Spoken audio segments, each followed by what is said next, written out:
Hey, salut à toutes et à tous, aujourd'hui une nouvelle vidéo où je vais vous parler de Monster.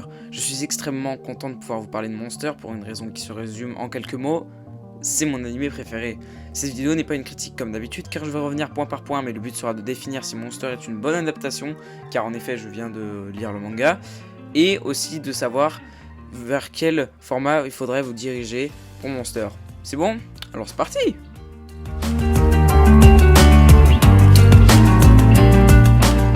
Monster est un manga de Naoki Urasawa, l'auteur de 20th Century Boys, Billy Bats ou encore plus tôt. Et si tu ne connais aucun de ces mangas, tu veux pas savoir la chance que tu as eu de tomber sur cette vidéo, car ça veut dire que dans pas longtemps tu vas découvrir un paquet de mangas exceptionnels et que Urasawa est au manga, ce que Shinichiro Watanabe est à l'animation, et tu vas te manger claque sur claque. Oui, même Billy Bat, j'ose le dire, Billy Bat est un grand manga, voire même un des meilleurs d'Urasawa. Je sais, je vais me faire des ennemis en disant ça, mais pour moi c'est le cas.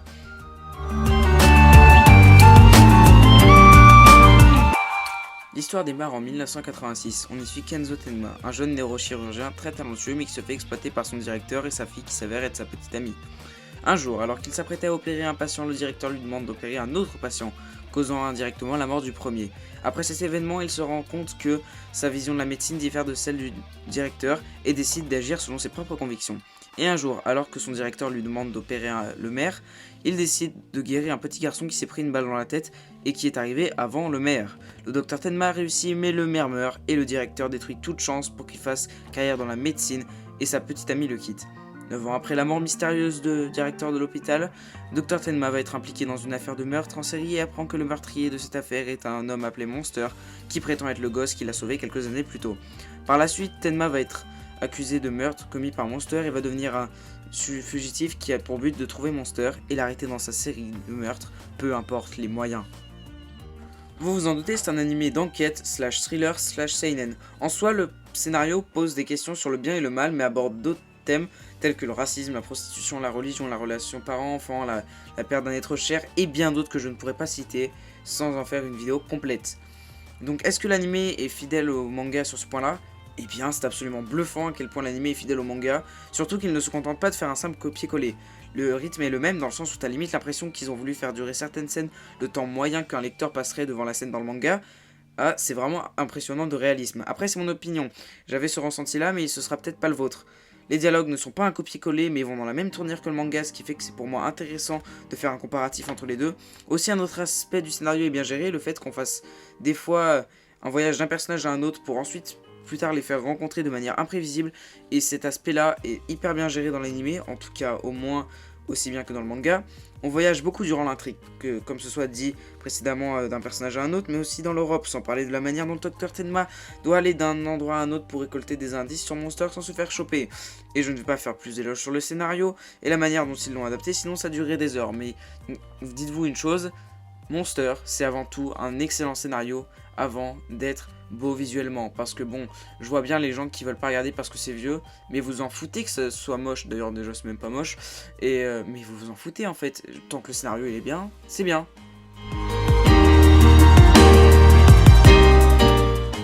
Puisque ce point-là rejoint un peu celui d'avant, je vais vous parler de l'œuvre en elle-même. C'est absolument incroyable les traitements de personnages, notamment celui autour de la vision de la médecine du Dr Tenma.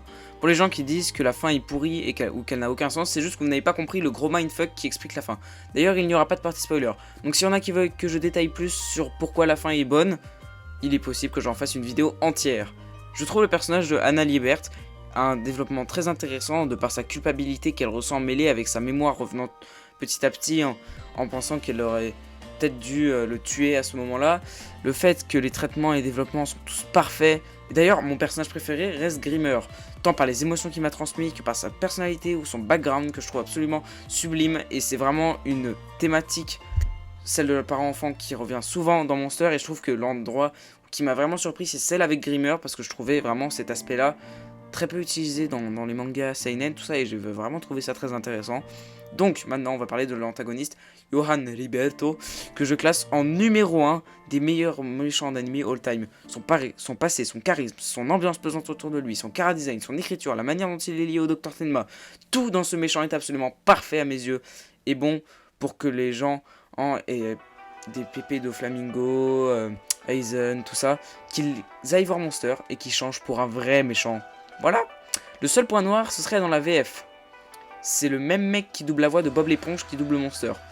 Voilà pour tous les gens qui regardent en VF, pour vous convaincre de regarder en VO. Mais bon, sinon, conclusion, des excellents personnages, absolument rien à dire dessus, tout comme le scénario d'ailleurs.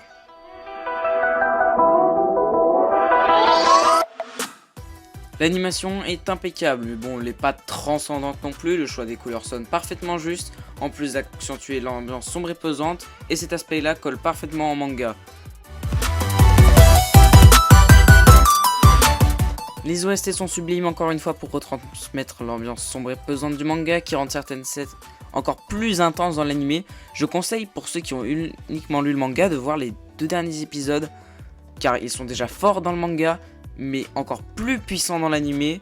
Vraiment, si vous n'avez pas vu les derniers épisodes de l'anime quand vous avez lu le manga, vraiment vous avez raté un truc. Même si bon, honnêtement, il n'y a pas grand chose à dire de plus, parce que je l'ai dit de toute façon toutes les autres fois, il n'y a pas grand chose à dire à part que c'est parfait, c'est parfait, voilà.